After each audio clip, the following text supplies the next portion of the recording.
Those swallowed by the sands in 525 BC, the Persian king Cambyses II was seething with rage.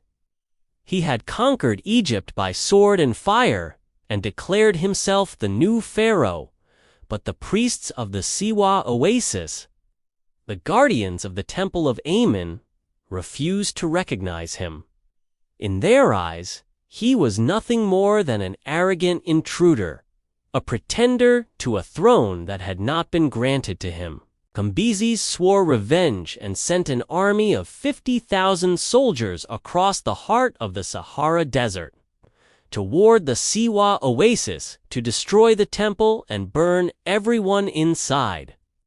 The soldiers were armed and armored, driven by faith in their king and the fires of vengeance. They trekked for days through storms and under a bone-chilling sun, until they reached the Karga oasis, rested for one night, and then disappeared. None of them returned.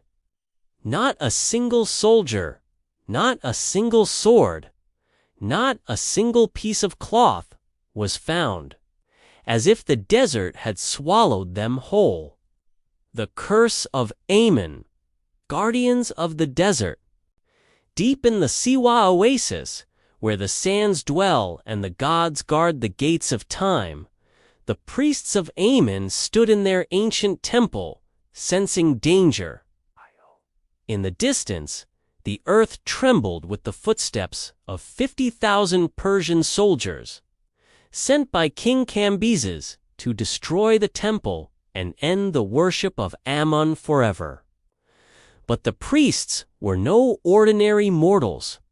They were endowed by the god Amen with an unseen power, a power understood only by those who are immersed in the mysteries of the ancient cosmos and know the language of the wind, sand, and sky.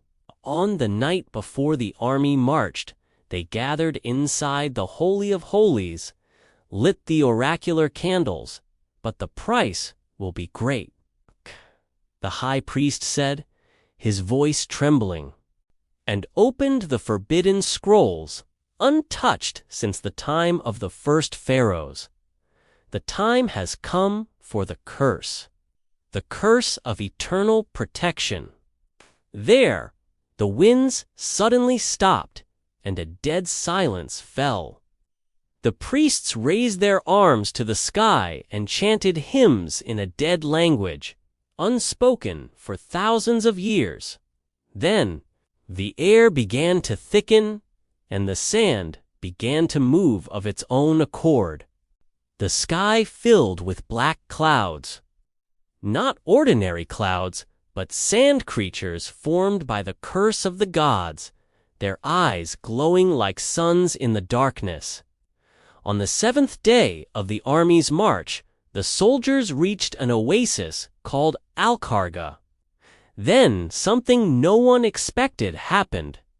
The sky exploded with an unprecedented black sandstorm. It wasn't a wind, but monsters of sand and fire, devouring people, choking their breath, and burning their eyes. The soldiers tried to escape, but the sand was alive. Every step led them deeper into a trap from which there was no escape. The sky closed, the stars disappeared, and the voice of the priests echoed in the storm.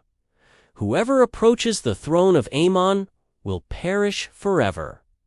Within hours, the army had vanished as if it had never existed. The desert swallowed them up and remained silent. Then, the priests stood atop the hills of Siwa, looked out into the horizon, and their leaders said, "History will never know the truth, but Amen will remain the Lord of this land forever." Since then, it has been said that the sands there whisper the name of Cambyses, warning all who would challenge the desert gods. Is it a myth? Or is the curse of Amun still awake, waiting for intruders?